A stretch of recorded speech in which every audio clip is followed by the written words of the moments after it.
warahmatullahi wabarakatuh. Waalaikumsalam warahmatullahi wabarakatuh. Hari ini kita akan belajar tentang materi zaman logam. Tapi sebelumnya saya mengingatkan bahwa minggu kemarin kita sudah mempelajari tentang zaman-zaman batu, dari mulai zaman Paleolitikum, Mesolitikum, Neolitikum sampai ke peradaban batu besar yaitu Megalitikum. Selanjutnya kita akan masuk ke zaman logam.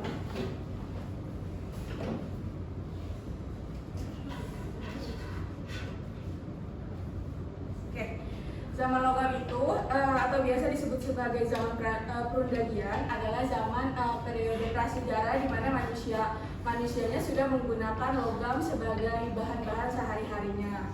Jadi tadinya kan sebelumnya mereka menggunakan mayoritas batu, dari mulai batu yang besar sampai batu yang kecil. Nah, sekarang mereka mengganti batu menjadi bahan-bahan yang logam. Nah, zaman logam itu terbagi menjadi 3 zaman, yaitu ada zaman tembaga, perunggu, dan zaman besi. Tapi kalau di wilayah Asia Tenggara, khususnya di Indonesia itu hanya ada 2 zaman, yaitu zaman perunggu dan zaman besi.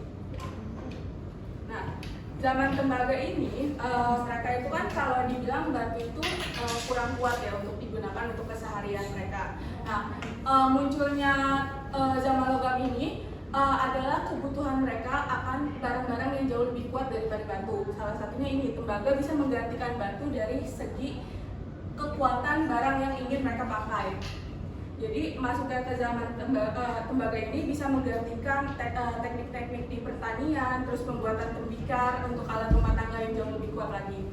Nah, setelah zaman tembaga masuk ke zaman perunggu. Nah, perunggu ini bisa dibilang jauh lebih kuat dari tembaga. Jadi pasti alat-alat yang mereka gunakan berevolusi. Yang tadinya mungkin kalau digunakan cuma untuk 1-2 tahun yang akan datang udah rusak, mereka menggunakan alat-alat mencari lagi alat-alat yang bisa digunakan dalam jangka panjang. Salah satunya ini perunggu. Nah, di zaman perunggu ini sudah mulai munculnya kota-kota besar, peradaban besar yang ada di dunia. Masuk ke fase terakhir yaitu zaman besi. Kalau kita tahu besi itu termasuk suatu yang lebih kuat. Bahkan mereka butuh untuk peleburan besi sendiri itu di atas 1500 Celcius untuk panasnya, karena memang peleburannya butuh waktu yang lama. Makanya besi ini bisa dibilang adalah salah satu yang cukup kuat pada zaman itu. Nah, ciri-cirinya itu ciri-ciri dari masa logam ini, pertama itu masyarakat mulai menggunakan logam. Yang tadinya masyarakat menggunakan batu-batuan dari mulai alat-alat memotong atau berburu dan segala macamnya, mereka berganti semuanya menjadi logam yang berbentuk logam seperti perunggu tadi dan besi. Nah, kedua, teknik pertaniannya juga jadi berubah karena alat-alatnya juga pasti berubah. Yang ketiga adalah masyarakat memiliki struktur sosial. Dulu kan mungkin kita berhidup di zaman batu, hidup kelompok hanya sekedar masyarakat kecil aja kan. Tapi sekarang ada struktur sosial di mana pada masa zaman logam mereka yang membuat logam itu struktur sosialnya cukup tinggi karena mereka bisa membuat alat-alat yang luar biasa menunjang kehidupan mereka. Makanya saat itu pembuat logam ini termasuk pada struktur masyarakat yang cukup tinggi. Nah, masyarakat itu membangun pemukiman yang lebih permanen dan teratur. Mereka sudah tinggal menetap, tidak semi nomaden atau nomaden lagi karena mereka sudah bisa melakukan banyak cara.